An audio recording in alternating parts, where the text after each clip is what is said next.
Hi, I'm Andrew Armstrong and welcome to the Back Office Teardown Lab. Now, it wasn't long ago these were all the rage. In fact, I'm pretty sure they've never left being the rage, and that's, of course, a Gameboy Micro system. Unlike many kind of fairly rare Game Boy systems, that they're expensive now, and they were probably pretty expensive back then because I believe they came out around the same time as Nintendo DS, so the GBA was definitely on its way out. And the thing with these is that they have quite a sort of easily scratched plastic screen on the front. So at the time, if you were buying one of these, you would have been well served by purchasing one of these. And this is a Competition Pro Deluxe pack for the Game Boy Micro. So I think this is kind of new old stock. When I saw this on eBay for a £5, I couldn't resist because I kind of sling this around in this bag, and this little wire, charger wire, scratches it up, and it's generally looking a little bit sad. So when I saw this, it sort of offered all of this plethora of things. Now, before I go into it, let's have a quick look. You've got a leatherette case, you've got 3 screen protectors, you've got some other weird clip-on screen protector, you've got 3 lanyards, headphones, car charger, game case, another lanyard, a charger, a screen protector, and a cloth. So they're pretty much giving you all the options here. So let's have a look at what you get. I'll just poke out all of the pieces. And it's a bumper deal. It's almost as if Competition Pro just bought up all of this sort of liquidated stock that people had made for the Game Boy Micro and just shoved it in a massive box. But it certainly was a good set. I'm not going to go through every item to confirm or deny that they've given me everything, but it's certainly starting to look like it's nearly all there. So I've got 1 lanyard, 2 lanyard and 3 lanyards. So yeah, I think there's supposed to be 4 according to the picture. Face mask removal tool, so I don't know what that's for. There's your headphones. They're just sort of typical headphones with a normal jack. Oh, there is another lanyard, a white one there. The soft card. So I don't know. I think that's a screen protector, but are they that small? We might have a look at that later. 3 cases for your games. I mean, I'm not sure how useful those are. I mean, if they could be sort of general GBA cases if you've got GBA discs. Now, these are interesting. These appear to be entire panels, and sort of the implication is maybe the whole front panel on these can be removed. We'll have a look at that. And then you've got your soft case, and then you've got your little leatherette case with a belt clip. Snazzy. And that's kind of cool too, the actual charger. And just to compare that to the one from the USB, yep, it is exactly the same connector, so that's pretty good. So I'm going to start with this one because I think this would be kind of the one that I would probably typically use. I'm not sure I'd want to have a bulky case because it wouldn't slip basically inside my bag. But let's have a go at this. Oh, by the way, look, there's instructions there. We'll have a look at this face masks system. So this is a sort of typical silicone dead zombie skin case. You can pop that in there. I think that just does the job. Already I can see that's going to work. I mean, it's not going to obviously protect that little panel of your screen. Ooh, however, it does mean there's a massive depth to your buttons here. That is going to affect your play time. So it depends on what you're playing. If you're playing your sort of turn-based strategy games, I think that's going to be fine. But if it's the old Street Fighter 2, might take some getting used to. Now, I'm really curious though about this face mask thing. So it sort of implies this. Oh yeah, there is a couple of holes. Oh, okay. Let's go for it, shall we? So it's not quite a big box of crap. I wonder if the idea was that you would just sort of use it as a grab bag of stuff that you kind of want, and then, oh my life, look at that. So I mean, it's not really that big a deal then that these things are easily scratched if you can obtain spares. But I mean, check that out. I'm just pushing it in. It just sort of flops off. And that, look, that gives you the opportunity to clean the dust off that bit.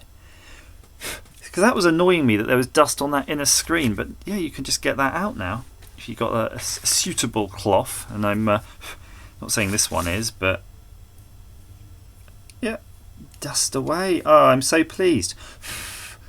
So these are really easy to service. I mean, I thought that they were going to be a right pain in the bum, but that's nice and easy. So what colours did we have then? It looks like we've got a black one and a clear one and a red one. Let's just check that out. Not sure you'd want clear, it's not particularly interesting, is it? Oh, I see. So you've got three clears, but also this sort of paper insert. Well, that gives us the opportunity probably to make a custom one. You could definitely have a back office one there. I might just do that for fun. In back office blue, that fits the whole theme, doesn't it? And then you just pop that in. Clip, clop, clip. Yeah, I mean, it's not quite as nice probably as it having a dedicated colour. Although it's not quite fitting in. I mean, you can definitely see there's a cardboard insert thing going on because of these plastic things, but that's really cool. I mean, this would have made it quite child friendly. I've got some DSs which are looking really sorry for themselves, which clearly were owned by kids in the past and they've just abused them. And this system would have been quite nice on the old DS because it looks like they've really pummeled those screens in. That is brilliant. I did not know that about the Game Boy Micro, I have to admit. Show my ignorance of the system here. But that's nice. The cardboard, the little paper things are a bit weedy.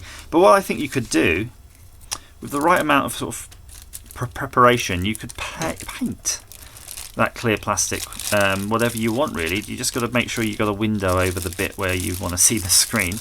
You could try doing your own little art where you draw on the inside of the plastic with the sort of darker colours and then fill them in, a bit like stained glass. You could do some of your own custom artwork, but use thin acrylics, otherwise you're going to stick it out too much. So we'll pop that all over there. Lanyards are lanyards. Let's go for the old belt clip. Although this system again does benefit from a lanyard because it's easy to drop. So it says Competition Pro in a really, really badly produced piece of plastic there, but they're having a go, aren't they? Let's get that out. There's a lot of bits in here and a silica gel. They're going the full hog there. Not sure why. It's got this port. I think that port so you can put it in upside down and charge it, which is kind of neat. Dang, that's tight though. That's mega tight. It almost makes me question, was this really designed for that? It feels like perhaps, well, it kind of must be because of that port, but it feels perhaps it was made for some sort of mobile phone like a Nokia. But it doesn't appear to be anything in there that's going to wound your system too much. So yeah, you could do that. Shove it in. Oh, that's nice too. Let's be honest, these belt clip things are more likely to be based from sort of phone technology, aren't they? I don't know. That might go back in the box and stay in the box. So the other thing here, though, I think that probably makes the whole thing worth the €5 if it works, of course, is the AC adapter. There's a weird thing about the Nintendo handhelds that they do seem to use an awful lot of variations for these bloody chargers. I've found myself having to even make them at times. Where I remember when I got an SP first, I didn't have the SP lead. So you can make one with a bit of an edge of Veriboard. I kind of made that, and that worked pretty well. So just try that, plug that in. Yeah, it's charging. You can see it's all glowing blue there. What more could you want, really? I mean, I do go for a lot of the USB cables now because that's, you know, more ubiquitous. But what I would like, if they exist, they should make a overmolded thing with like would look like a cross, and it would have on each end one of the different Nintendo format things, and it could have a USB-C hole in it, so that you could plug your phone charger into it and then plug that into your Nintendo. So that'd be the ultimate travel dongle that would just work for all of them. You wouldn't have to worry too much about it. Okay, let's have a look at this. I think we have avoided this so far, and this looks like a traditional type of screen protector. Yup, here we go. It really is just like a regular screen protector. Look, pop that in and just do the two sides. Not much to say on that one. I mean, that should just work, really. It's just a shame this screen is probably a little too scratched now, but let's use that little tool again if we can find it. I've just noticed something that could be interesting. I mean, you can see it's got that blue on it. It's clearly painted, but I think it's painted from the outside. It is. So the blue of the screen is actually painted from the outside on just a clear plastic. You could try to get a colour match on this metallic blue and just spray paint your own, maybe using one of these as a guide. So if you stick that over the right part of your screen really well, make sure that's stuck right down, and stick it wet like a transfer, float it on there, let it dry, and then really, just lightly spray the screen in several coats. You could probably achieve a similar thing to that. The downside is with this technology means that the scratches here, if I try to buff them out, I was just looking to see if I can polish them. When you hit the edge where the paint is, you're going to start eroding this outer paint finish. So it's sort of it's like a bit of a gotcha there on that one, but definitely can be done. So you don't worry about it if you can't find these in the exact colour. With enough time and care, you can definitely replace it. So for now, I think I'm going to house this one in this rubber case, and I'm probably not going to bother wasting a screen protector on that right now because, I don't know, what do you think? Would you waste a screen protector on it? Would you try to polish it out first very carefully? I mean, certainly you don't want to make it any worse, do you? Oh no, I've already broken it round the headphone socket. Still, that'll do the job. So go out and buy yourself a Competition Pro Deluxe pack for the Game Boy Micro. You only have to get in your time machine sort of 10 years ago or something and pick one up. And I'm sure though there's other people have these in their loft and they'll be sort of cleaning them out this time of year, ready for Christmas holidays, and you might be able to pick one up, who knows. So hopefully that's some use to you. As ever, thank you for watching.